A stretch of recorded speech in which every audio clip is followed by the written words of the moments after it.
Kau nak tahu tak? Sayyidina Osman dulu pernah kena fitnah. Ish, serius lah. Soalnya aku dengar pasal kisah dia kena bunuh je.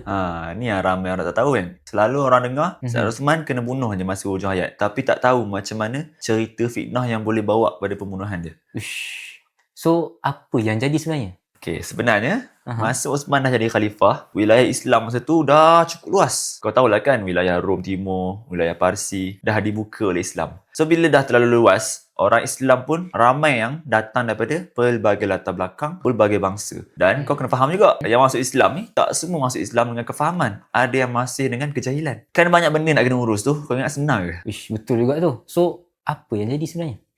Masa ni lah muncul musuh-musuh Islam sama ada dari luar ataupun dalam mula sebarkan propaganda dan fitnah dekat Osman. Nak tahu apa dia? Nak ke tak? Nak. Antara benda yang diorang bawa dekat Khalifah Osman, Aha. diorang tuduh Khalifah Osman amalkan dasar nepotisme. Ish, Pernah dengar nepotisme? pernah? Dia macam lantikan dan nak beranak lebih macam tu lah. Gitu yang diorang bawa. Sebab Khalifah Osman dalam pentadbiran dia ada lantik beberapa orang ahli keluarga dia jadi gubernur pentadbiran dalam kerajaan. Musuh-musuh yang dengki kat Osman ni gunakan poin ni untuk tuduh Osman menggunakan dasar nepotisme.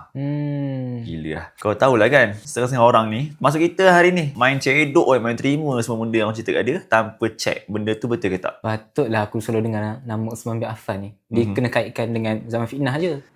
Dulu pun aku macam kau juga. Sebab tu, kalau nak baca sejarah, kita kena baca sumber betul. Antara buku yang aku baca, ni aku baca buku ni. Fiqh Siasat Khalifah Osman. Sebab dalam ni, pengarang cerita, dia bukan sekadar cerita sejarah. Bukan sekadar cerita garis masa. Tapi yang penting, analisis terhadap setiap tindakan yang Khalifah ambil. Contohnya, kenapa Khalifah ambil tindakan lantik ahli keluarga? Mesti ada sebab dia, bukan sahaja pilih. Bukan semata-mata dia ahli keluarga. Benda ni yang kita kena kenal, kena belajar. Ish, bagus juga buku macam ni. Buku macam ni lah yang kita perlu untuk lebih faham. Tak adalah dengan cerita orang je kan. Betul.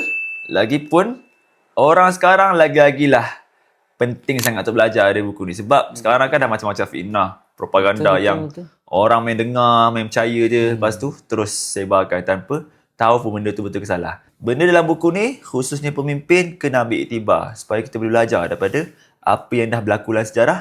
Dan supaya kita tak ulang balik benda buruk yang dah berlaku lepas, kita ulang semula yang jadi hari ni. Oh, baru aku faham. Sebab kadang-kadang kita duduk dengan cerita orang ni, sumber dia kadang tak tepat. Menarik buku ni. Sebab itulah, kalau kita hari ni dengar apa-apa saya cerita daripada orang lain, tambah-tambah daripada orang yang fasik, jangan terus percaya.